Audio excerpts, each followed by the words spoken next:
Greetings, participants of GameForge's painting competition. Nicholas reached out to me recently to judge your painting competition, and I gratefully accepted. Thank you to all for allowing me into your hobby community and letting me have a gander at the abundant talent in your area. The sheer amount of talent from all of you is a little humbling, and picking an overall winner was extremely hard. So enough babbling for me, let's get to these models. The order in which I'm running through these is simply the order in which they were sent to me for judging and is not a reflection of the hard work that was done on each and every one of these pieces. Don't read anything into it. This is a really fun piece, and I like the paint job on it. I like the overall feel of the dinosaur as the colors chosen have a classic old school feeling to them. I'm talking about the choice of green, of course. Very effective use of dry brushing to really bring forward the texture of the sculpt. I like that you went for it on the belly and created a blend with the yellowish tones. That is no small feat, and I like that you gave it a shot, and it works very well on this piece. I like your treatment of the base as well and the colors you chose for it. The dry brushing on the rocks is good, as well as the tufts of grass on the base. What this entry is missing is paint on the eyes and more attention to the details like teeth and claws. These kinds of details are important as the viewer's eye is often drawn to these areas, and if there's not enough time spent to bring out these details, it can hurt the viewing experience. Overall, very solid effort on this model, and to whoever painted it, I hope you keep painting as you will only get better as time moves forward. Here's a terrific effort on this paint job by someone who appears to be at the beginning of their painting journey. I like that the paint is where one would expect it to be, meaning I see the blue of the armor and the gold trim are all picked out. The bolt gun and other details like the eyes are given treatment as well. I can see this painter doing well in the future as long as they keep practicing with the goal of improving in their heart. It is a good effort, and I think as long as the person keeps painting, you'll see amazing things from them in the future. Keep painting. Next, we look at the Salamander's Redemptor Dreadnought.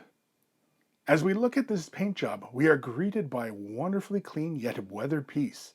I like the solid application of the green base and the treatment of the black elements of the model. The weathering is a fantastic touch on the green elements like the dustiness of the feet to the chipped paint on the body and the soot on the engine. This is a well-painted model and I can see that a lot of love went into it. Here is someone with a firm grasp of the fundamentals. Some areas to be mindful of in the future are the base. I would like to see a bit more texture there as it felt a little flat. A bit more depth in the highlights and weathering, meaning starting at the deeper colors and building a gradient to those details. I think also weathering the decals and sealing them to blend them into the surface for a seamless effect on the model. These are minor critiques, and as you keep painting, you will become more proficient in these areas. Just keep swimming. Here we have a Primaris Marine and another solid painting effort. I like the color scheme here, as well as the care in placement of said colors. I like that this person paid close attention to the details such as the knee pads and shoulder armor trim. I like the attention given to the bolt gun and the eyes that are painted. I can see that this painter is in the beginning of their painting journey and is still learning, mastering the preparation phase of painting. In these early days of your painting, you will need to pay close attention to the mold lines as well as priming of the model. I know you'll become a better painter as time goes on. I was pleased by your inclusion of the free-handed lines and such you painted onto the backpack of the Marine. Keep painting. With this next entry we have here a model I'm not familiar with, and I like the paint job of this guy. I like the more muted tones on it, and I feel it plays well with the piece. I like the predominantly warm tones offset by the cool skin. I really like the touch of the pink of the nose. I like the treatment of the base, and I feel it could have reflected more of the theme of the model holding the leaves. But that is a narrative thing, and it all depends on the story that the painter is telling. I'm sure in person this model looks impressive, and I'm sure the artist sees what they could have done different next time. The one big thing I would recommend is that the artist spend more time preparing the model, i.e. taking care of the mold lines and such. Unfortunately, it can take a viewer out of the experience, especially when looking at pics of the model. Overall, I like what I see here, and I get the vibe the painter was going for with this model. Nice job. The next model we're going to look at is a manticore creature and another model I'm not familiar with. I like the colors chosen for this piece and the paint job works very well with it. Very effective dry brushing on the flesh and wings. The texture of the mane frames the face very well and I like the amount of time spent on bringing out those details. With this piece, I feel that more time could have been spent on removing mold lines and such, as it does distract from the painting on this model. Again, this model probably looks awesome in person, and when viewing it on a monitor, it just brings forward some of those things that I'm sure the artist would love to correct. I do really enjoy the colors used on the flesh and the wings, as it really plays well with what's happening on the base as well. Really good paint job. Vroom vroom! With this entry, we are greeted by a well-themed model that sticks with established lore. This piece is a lot of fun to look at, and I'm sure in person it looks great. I really like the time spent on creating the base for this model, and it feels like it lives in that environment. The weathering is very effective here on the tracks and the body of the car.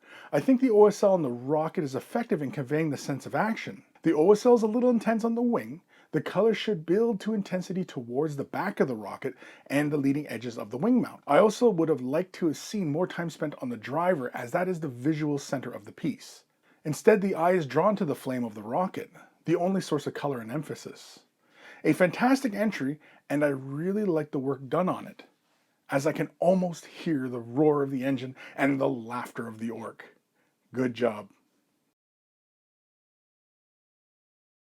Here we have the Manticore from GW, and immediately I'm drawn into this piece. The color choice of this beast and the base itself are fantastic. The highlighting on the flesh is very good, and I like the choice of the highlights following the musculature.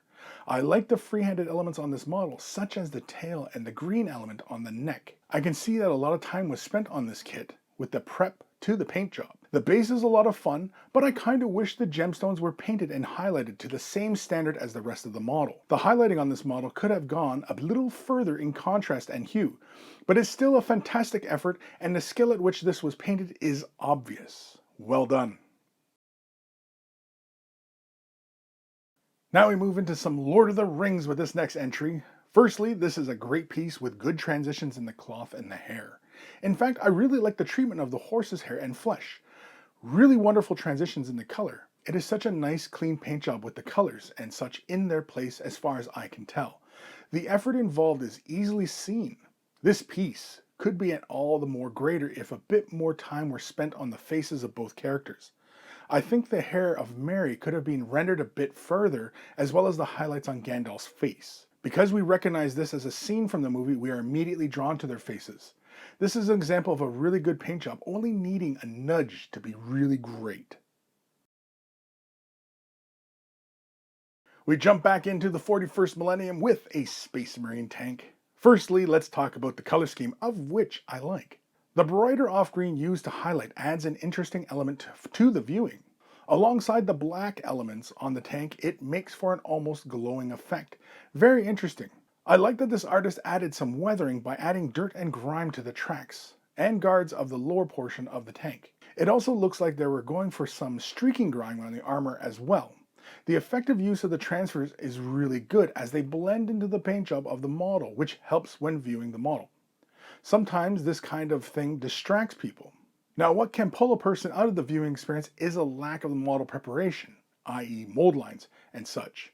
And when left undealt with, can pull from an otherwise good paint job. I also think that starting your edge highlighting with a deeper color and building to a brighter highlight would have really elevated this model.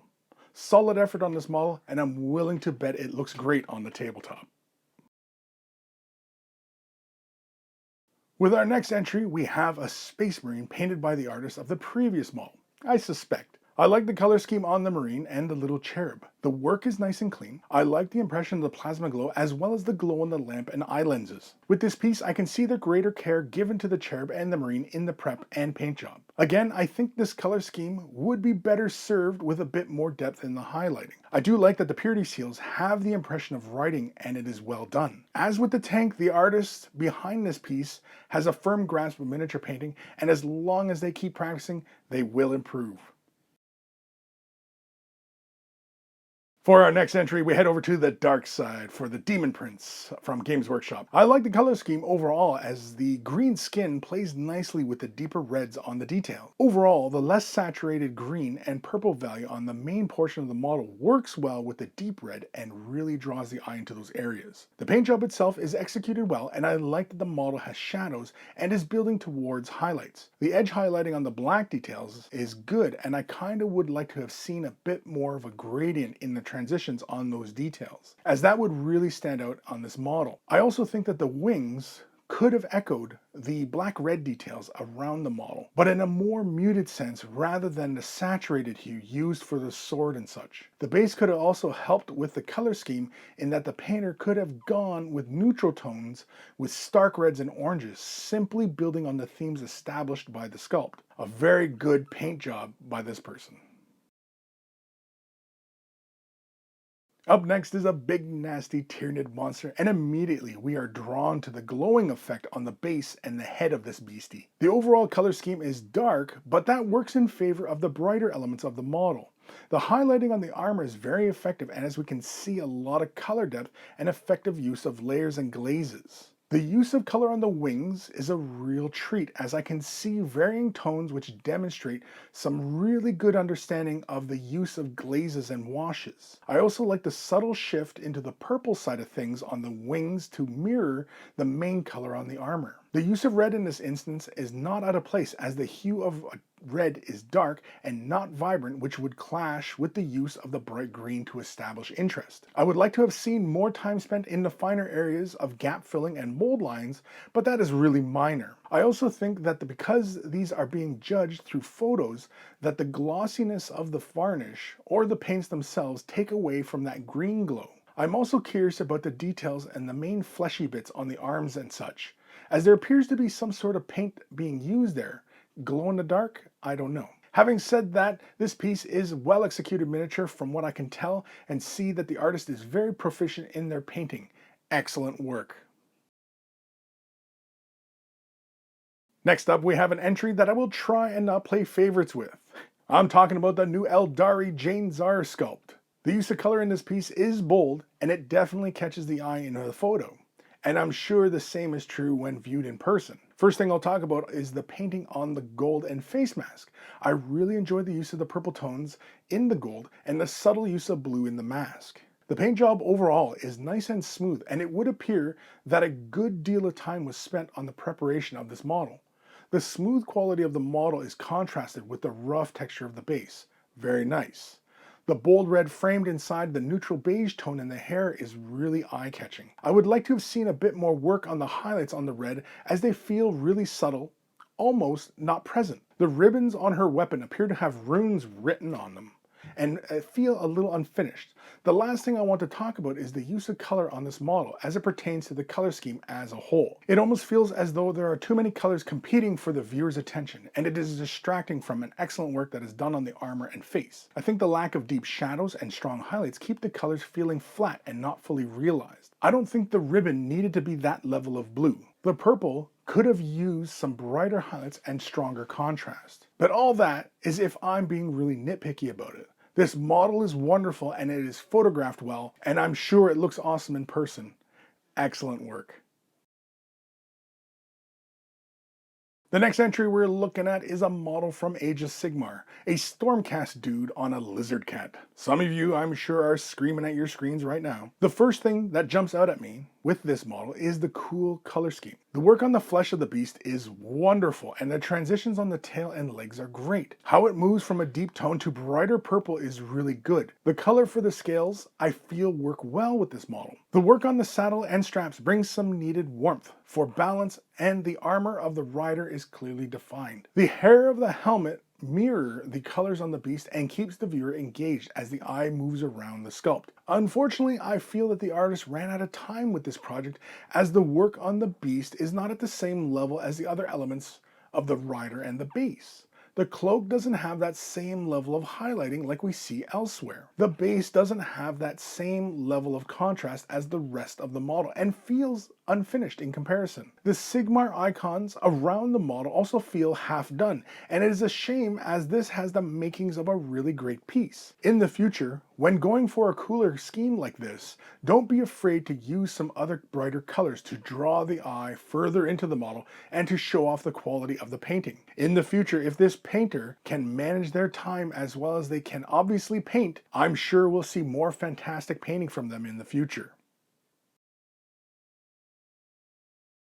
Next entry is a very interesting piece. I'm not familiar with this sculpt and it has some interesting things happening on it. Firstly, I like the varying tones of green on the model as it really reads as some sort of plant monster. The attention of the purple tentacles is a nice touch and a great way at visual interest to a model that often get painted in a similar fashion, seeing that it's a plant monster of some sort. The work on the mushrooms is a nice touch, and it is another opportunity to add some color to this model that could have been painted in a monochromatic type fashion. Some elements that I wish were addressed is the teeth on the monster, as this would have been a great opportunity to draw the eye of the viewer. The base feels incomplete as the base is primarily painted black, and it looks like it's missing a chance at some additional texture to help the monster live within its narrative. Lastly, I think this model could have done with a bit more highlighting or deeper shadows. With a fun sculpt like this, I think the ends of the tentacles could have been worked to a brighter value, and that would help those looking at this model to really make out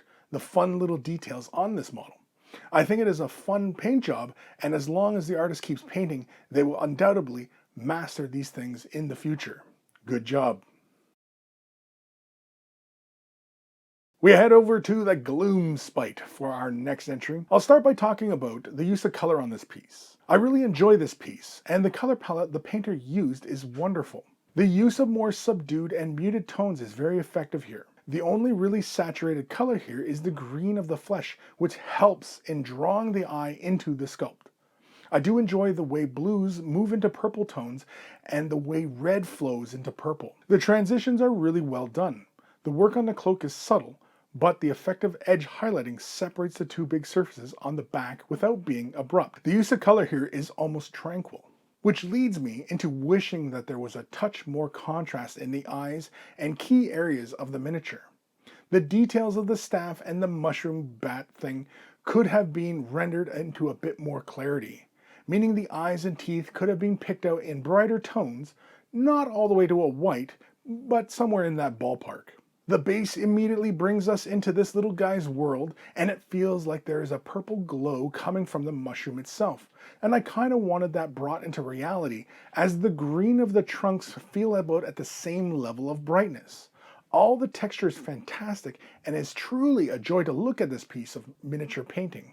All the texture is fantastic, and it is truly a joy to look at this piece of miniature painting. We continue our journey into the realm of Age of Sigmar with this next entry, a Orc Megaboss. Immediately the bold color stands out, and you may know my feelings on bold color at this point.